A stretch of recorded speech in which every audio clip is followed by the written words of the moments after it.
The brass lamp sat forgotten between dusty porcelain dolls and faded photographs in Shun's antique emporium on Chicago's North Side. At 2:47 a.m., the building's fluorescent lights hummed overhead as Diego Martinez pushed his mop bucket down the narrow aisle, headphones playing bachata softly in his ears. 28 years old, 2 jobs, night school 3 days a week. His life was measured in coffee cups and countdown timers. The lamp rolled off its shelf as his cart bumped the display case.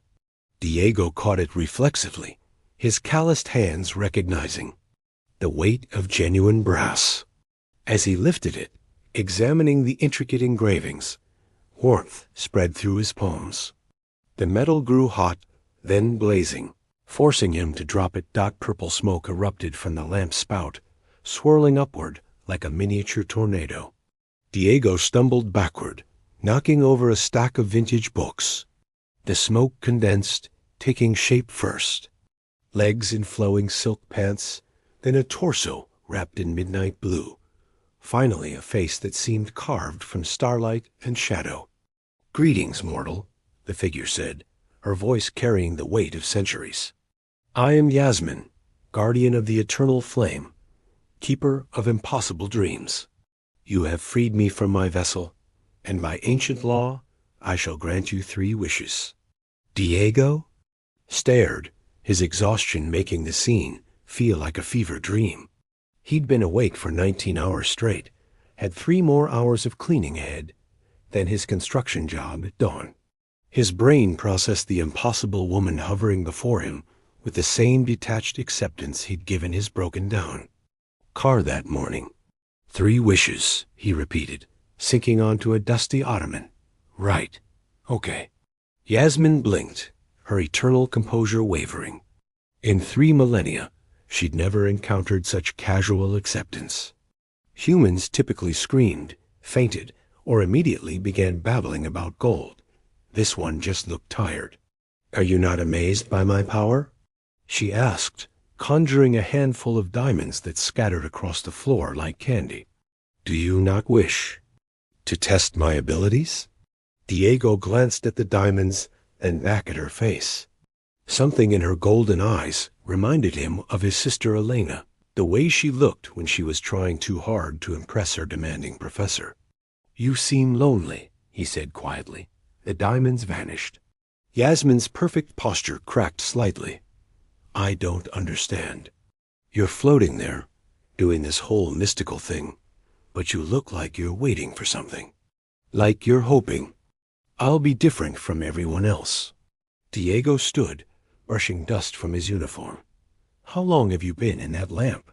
"Time moves differently for my kind. Perhaps 3,000 years. 3,000 years alone." Diego shook his head. "Man, no wonder you look tired. Even genies must get tired, right?" Yasmin's form flickered. No one had ever asked if she was tired. No one had ever looked at her and seen weariness instead of power. I don't know." Diego walked to the small break room, gesturing for Yasmin to follow. She floated uncertainly behind him, her cosmic confidence shaken by his matter-of-fact kindness. He poured coffee from a pot that had seen better decades, offering her a chipped mug that read "World's Okayest Dad." "So, 3 wishes," Diego said, settling into a folding chair. "Let me guess, no wishing for more wishes, no bringing back the dead, no making people fall in love? Those are the traditional limitations, yes." Yasmin perched awkwardly on the edge of a table, her ethereal form looking oddly vulnerable in the harsh fluorescent light. Most humans attempt to circumvent these rules. They wish for immortality, infinite wealth, or power over others. And you grant them? In ways that teach them the folly of their desires. A king who wished for everything he touched to turn to gold learned the price when he embraced his daughter. A warrior who wished for immortality discovered that living forever means watching everyone you love die. Diego sipped his coffee, studying her face. "You don't look happy about that." I am a cosmic force. Happiness is irrelevant. But you remember all of them, don't you? Every person whose wish you twisted into a lesson. Every disappointed face. Every moment of regret. Yasmin's glow dimmed. I remember everything. That's a hell of a burden to carry alone. Diego set down his mug. When's the last time someone asked how you're doing? Never. The admission escaped before she could stop it. Humans see me as a means to an end. They don't see me as ... As a person? I'm not human. Maybe not, but you're someone. You have thoughts, feelings, memories. You get tired. I can see it in your eyes. You've been taking care of everyone else's dreams for 3,000 years. Who takes care of yours? Yasmin stared at him, her carefully constructed cosmic persona crumbling. I don't have dreams. I grant them. Everyone has dreams. What would you wish for if you could? The question hung in the air, like incense. Yasmin's hands trembled, the first involuntary movement she'd made in centuries. I don't know. Diego leaned forward. Then I know what my first wish is. Name it, and I shall. I wish for you to have one day as a human being, he said firmly. 24 hours to experience what it's like to be tired, hungry, uncertain. About tomorrow. To feel what it's like to earn something instead of just having infinite power. To be Diego's friend, not his genie. Yasmin's eyes widened. That's impossible. I can't grant a wish that changes my fundamental nature. You said you have cosmic power. Are you telling me you can't figure out how to be human for one? I? Double quotes. Yasmin stood, pacing the small room. No one has ever wished for me to experience something. Ever. In 3,000 years, every wish has been about taking, having, controlling. You're asking me to be vulnerable. Yeah, I am. Diego smiled. Scary thought? For the first time in millennia, Yasmin laughed a sound like silver bells mixed with thunder. Terrifying. Good. That means it's worth doing. Asterisk against every cosmic law she knew, Yasmin granted the wish. The transformation felt like drowning in being born simultaneously, her infinite awareness compressed into the limited scope of human senses. Her eternal strength replaced by the fragile power of muscle and bone. She gasped, stumbling as gravity claimed her, and Diego caught her elbow. Whoa there, he said gently. Human bodies take some getting used to. Yasmin, now appearing as a woman in her 30s, with dark hair and golden eyes, looked down at her hands in wonder. I can't feel the cosmic currents. I can't sense the wishes of humanity. I'm just ... here. Welcome to mortality. Diego said, offering her a janitor's uniform. Hope you're ready to learn how to clean toilets. I beg your pardon? You wanted to experience being human. Humans work for what they need. My supervisor Rosa will be here in an hour, and she doesn't tolerate slacking. He grinned. Besides, you said you wanted to know what it's like to earn something. The next 18 hours became Yasmin's crash course in human limitation. She learned that her feet could ache from standing too long, that hunger was more than just an abstract concept, and that the satisfaction of completing a task with her own hands was unlike anything she'd experienced in 3 millennia. Rosa, Martinez Diego's aunt, and a woman who'd raised 5 children while running the cleaning. Business took one look at Yasmin and declared her too pretty to be any good at real work. But when Yasmin scrubbed bathroom tiles until they gleamed, muttering about the indignity of mold, Rosa warmed to her immediately. You got fire in you, Rosa said during their break. Most people, they complain about hard work. You complain about the work not being hard enough.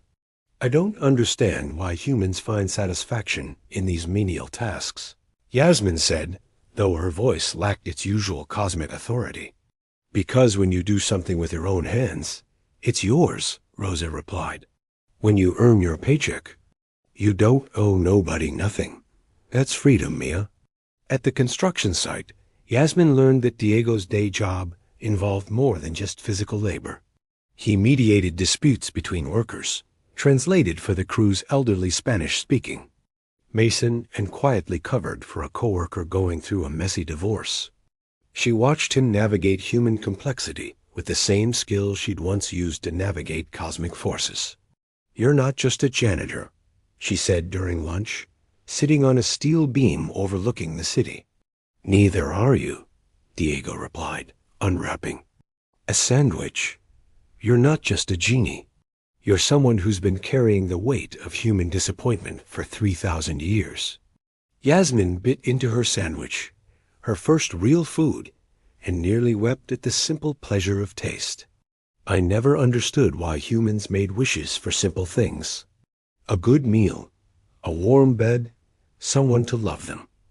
I thought they were weak, and now I think they were wise. This sandwich is perfect. This moment, sitting here with you, not knowing what happens next, it's terrifying and wonderful." She looked at him. "Is this what happiness feels like?" Diego nodded. "One version of it."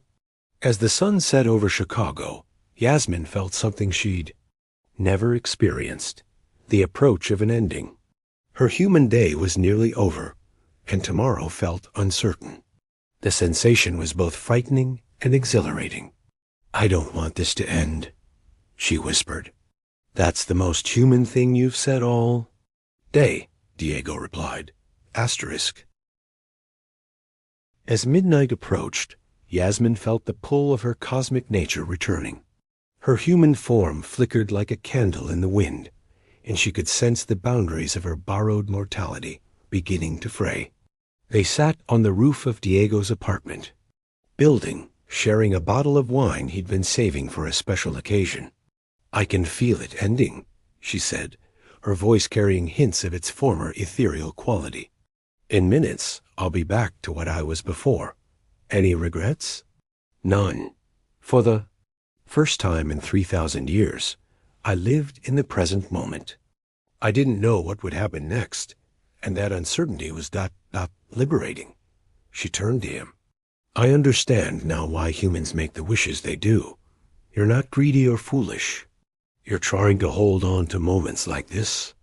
Diego studied her face in the moonlight. "That brings me to my second wish." Yasmin's expression grew wary. "I'm listening. I wish for you to remember this day, not as a cosmic being looking back on a brief human experience, but to retain the emotional understanding of what it felt like to be limited, mortal, and connected to someone else." The wish hit her like a physical blow. "Diego, that's not just changing my experience. That's changing my fundamental nature. I'll remember what it feels like to be vulnerable, to need others, to be uncertain about the future. I'll carry human emotions while having cosmic power. Will it hurt? It will change everything. I'll never be able to grant wishes the same way again. I'll understand what humans are really asking for." "Is that a bad thing?" Yasmin was quiet for a long moment. "No, it's the most frightening and wonderful thing anyone has ever offered me." She stood, her form shifting between human and cosmic. "I grant your wish, Diego Rivera. May the gods forgive us both." The transformation was gentler this time, but infinitely more profound. Yasmin retained her cosmic form, but now she carried within her the memory of tired feet, the taste of coffee, the satisfaction of earned rest. She remembered what it felt like to not know what tomorrow would bring, and to find comfort in another person's presence. "Oh," she breathed, her voice now carrying depths of emotion it had never held before. "Oh, Diego, what have you done to me? Hopefully I've given you the choice to be happy. I don't know how to be happy. I don't even know what I want. That's okay. Humans spend their whole lives figuring that out. The important thing is that now you get to choose." Yasmin looked at him with new understanding. "Your wishes? They weren't about getting something for yourself. They were about giving me something I didn't know I needed. Everyone deserves to be seen for who they are, not just what they can do for others. I have one more wish from you." Diego's expression grew serious. "And I have a feeling it's going to be the hardest one yet. You understand me better than I understand myself. Your final wish will determine not just what I become, but who I choose to be." In the distance, the city hummed with the dreams and struggles of millions of people. Yasmin could feel their hopes and fears, but now she understood them in a way she never had before. She was no longer just a cosmic force. She was a being capable of compassion, uncertainty, and choice. "No pressure," Diego said with a wry smile. "Indeed," Yasmin replied, though for the first time in millennia, she was genuinely curious about what would happen next. Dawn broke over Chicago as Diego considered his final wish. Yasmin sat beside him, no longer the imperious cosmic force she'd been 12 hours ago. She was still clearly otherworldly. Her eyes held starlight. Her hair moved with its own wind. But now she seemed more real, more present. "I know what you're thinking," she said quietly. "And I know what the wish will be. Do you? You're going to give me the choice to be human permanently or remain a genie. But with the understanding I've gained, not the blind cosmic duty I had before." Diego nodded, close, but not quite. He stood, walking to the roof's edge. "I've been thinking about what you said about how you've been alone for 3,000 years. About how you've never had anyone see you as more than a wish-granting machine. Diego, my third wish is this. I wish for you to have the choice, really. Have the choice to be human permanently if you want to be, or to return to being a genie. But I want you to choose based on what you learned about yourself, not what you think you're supposed to be. And whatever you choose, I want you to know that you'll never be alone again." Yasmin stared at him. That's impossible. You can't wish for something that extends beyond the traditional genie-human relationship." "Says who? Some cosmic rulebook written by beings who never bothered to ask what genies actually want.